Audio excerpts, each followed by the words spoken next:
As you probably know, SketchUp is a power tool for the woodworking shop. It's great for showing details. If you need to show a project to your client, whoever that client might be, or just want to work it out for yourself, you can work things out precisely and make dimension drawings. You can work out things like the joinery. So if you want to see how tenons are going to come together in your model, or where dovetail joints are going to fall, what do you have to do to make sure you don't have gaps or those sorts of things. Any of that kind of detail stuff can be worked out in SketchUp. There's a lot of information that can be gleaned out of your model once you've created it. Last blog post I showed how to find the center of gravity for your project.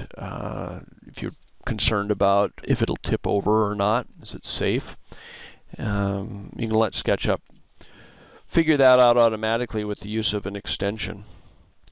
Another thing that's probably more useful, or useful more times, is to figure out how much wood you're going to need to build the project. Unless you've got an unlimited amount of seasoned wood in your barn, you probably want to be able to figure out how much wood you'll need to go buy. And maybe a cut list would be a handy thing too.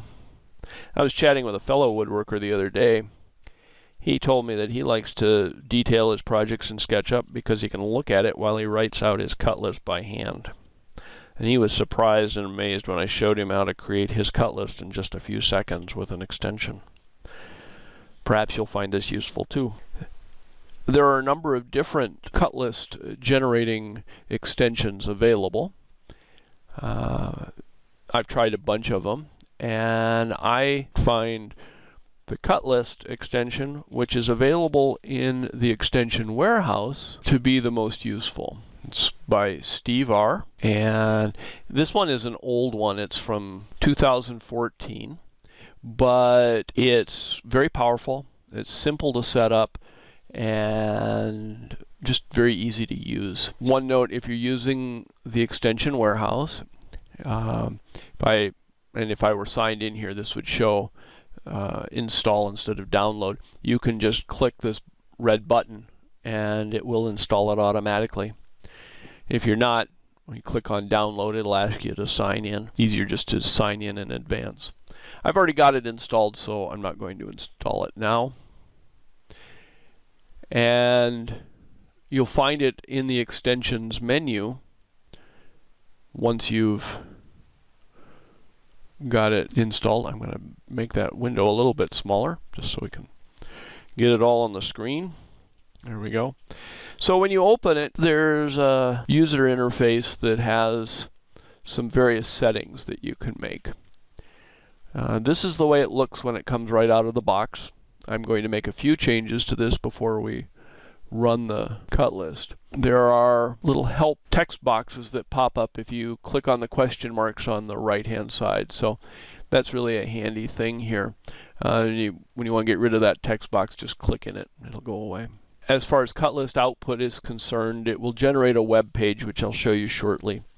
You can also get it to generate a comma separated values file that you can open in Excel or a word processor and massage. I do that for the cut list that I generate, and I'll show you one of those later. The cut list plus option generates a comma separated values file that's laid out for cut list plus.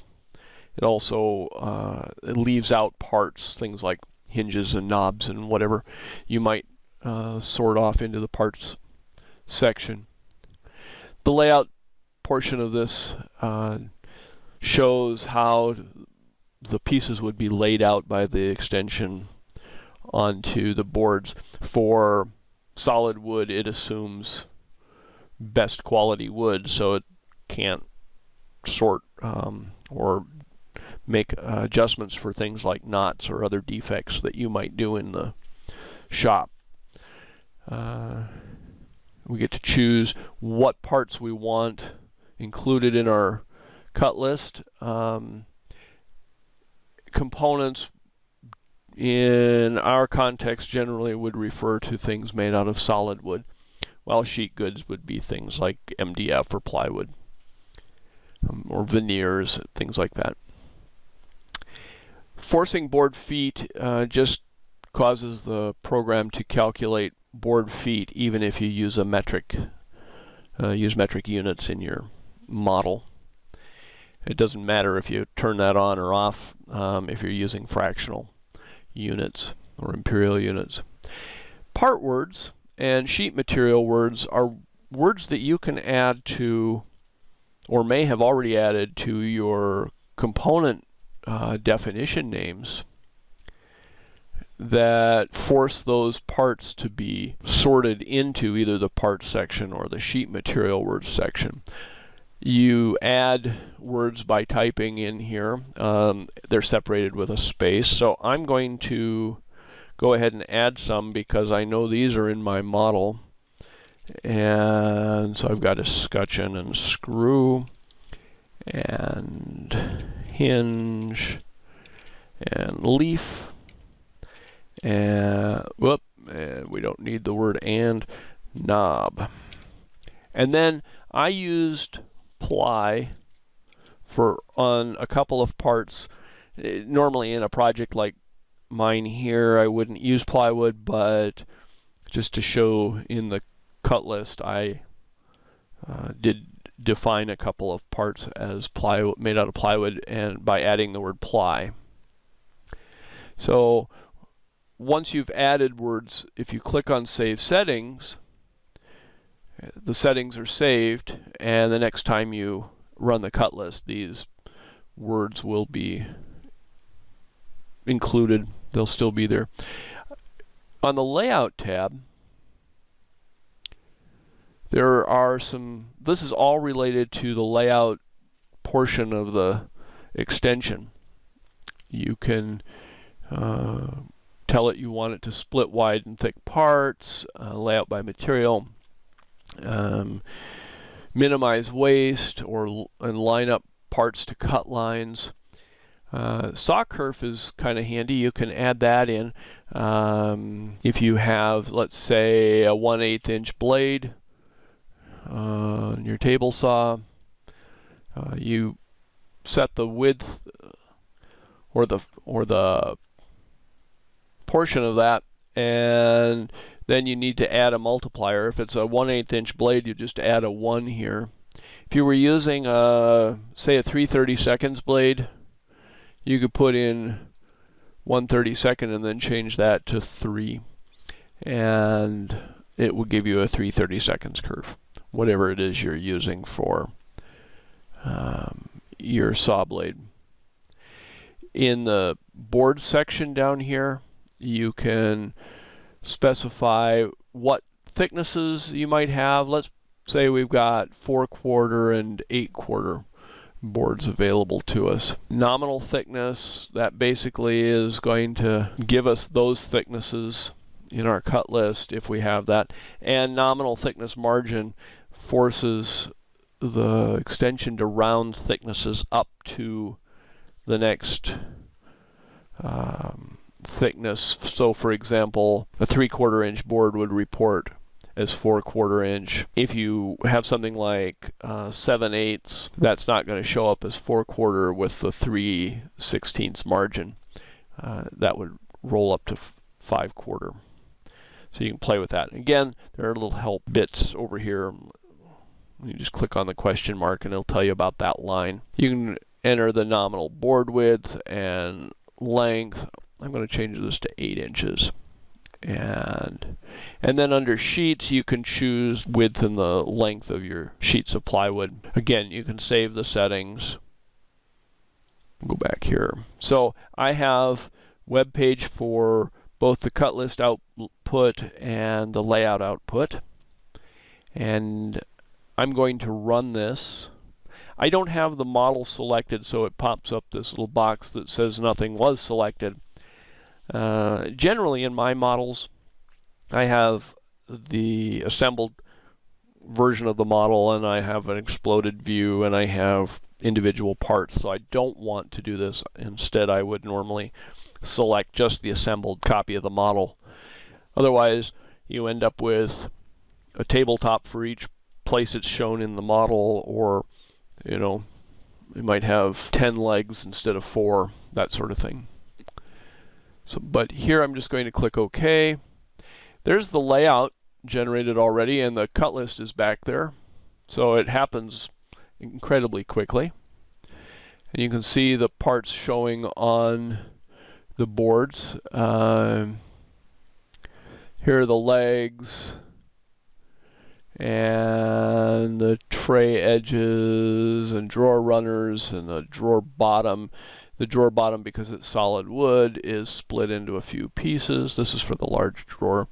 And we get down here and it shows the case bottom and the tray. And these are on different boards because they're different thicknesses. And this is 5/8 thick, and this is 3/4. And if we scroll down here, we can close that. So you can use that as you want. Here's the cut list, and it shows length, width, and thickness.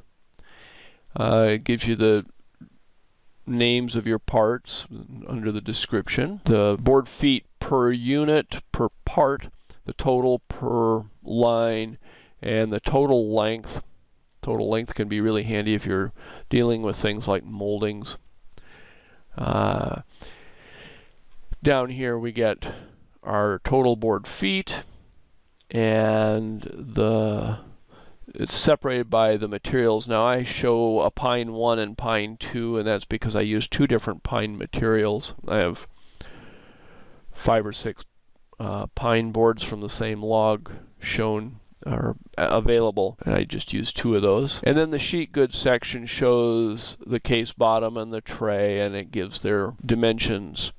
And then it shows square feet instead of board feet, and the total number of square feet. And then we get down here to the other parts. So the hinge shows up. There's 2 of those hinges, a small and a large escutcheon plate, 3 screws, and 6 shaker knobs. I didn't put screws into the hinges, so they obviously won't show up. The screws are the ones on the escutcheon plates. So you could print this out if you wanted, or use that CSV file. But another thing I find useful about the cut list is using it to kind of do a quality check of my drawing. So I keep the precision set to a 64th of an inch when I'm working in fractional units. I like higher precision in my SketchUp model than I'll use in the shop, and one of the ways I leverage that is here with this cut list. I can very quickly look through the model and find things like the front leg here. There's a tilde, which indicates the dimension is approximate, and in this case it shows it's 28 and 39/64 inches long. Now I wouldn't intentionally make the leg come out to that dimension, so that raises a flag. It says go look at that, find out why it's like that. Well, we minimize this and that, and we'll look at this leg. It's angled, so the top of it aligns with the angle on the case side. So that one actually doesn't surprise me, and I would fully expect that one to be kind of an oddball dimension, but at least I know about it, and I can round that dimension up when I'm cutting the leg. So I might make that leg 29 inches long when I initially make it, so that I can trim it later. But that lets me know. It gives me a good kind of a red flag. Now there's a couple of other parts that show the tildes and oddball dimensions. In this case, the breadboard end, this is for the top, and it's showing it coming out of a pretty large board, 14 by almost 9 by 2¼ inches thick. That's not right. And I'll show you why. The lip at the bottom of the slant top is the same way. Those aren't the right dimensions. And let me close that. So the reason for that, and I did this intentionally of course, is I drew this part on the slant aligned with the top, but when I created the component, the bounding boxes are created and the component's axes are created so that they're parallel to the model axes. The same applies to the lip. Basically, you can think of this as the CutList is reporting the dimensions of the bounding box, not the geometry inside. And in both cases, it's just telling us that we would have to, if we were going to make that part, we'd have to cut it out of a much larger piece of wood than we need. So what I'll do here to fix that is right-click and choose Change Axes. And in this case, I'm going to put for the breadboard end, I'm just going to put the origin right there at that corner and drag along this edge, and then drag along the angled side to set the axes. And now you see the bounding box actually reflects the shape of the part. We'll do the same thing with the lip while we're here. Change axes. The blue axis, by the way, takes care of itself. There we go. So now, when I run the CutList, we have that all set there. Oops, let's get rid of that. We don't need to look at that again. Now you can see that the breadboard end shows with reasonable dimensions, no tildes, and the same applies for the lip. And as we scroll through the parts, the upper front panel is also showing this 3 and 27/32 and the tilde. That is, let's get rid of that. That's this part here, and again, it's got, let me hide these parts, it's angled as well. And so it doesn't surprise me that that shows up with sort of an oddball dimension. And it's not something that I would be concerned about, but again, it raises a flag, makes me look to be sure that that's what should happen, and then I can make an adjustment in the CutList. So when I edit that CutList in Excel, I would add to that and probably make that piece 4 inches wide when I initially assemble it or initially create the part. And then once the thing is assembled, I can figure out and adjust the size when I cut that angle. So I can get a lot of information that way. I mentioned that I'd show you how my CutLists end up looking. So I'll do that now. This is the first sheet of the printed plan for Mike Korsak's Bookcase with Drawers, which was featured in a recent issue of Fine Woodworking magazine.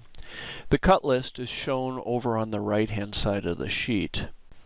And here's a close-up of the top part of that CutList.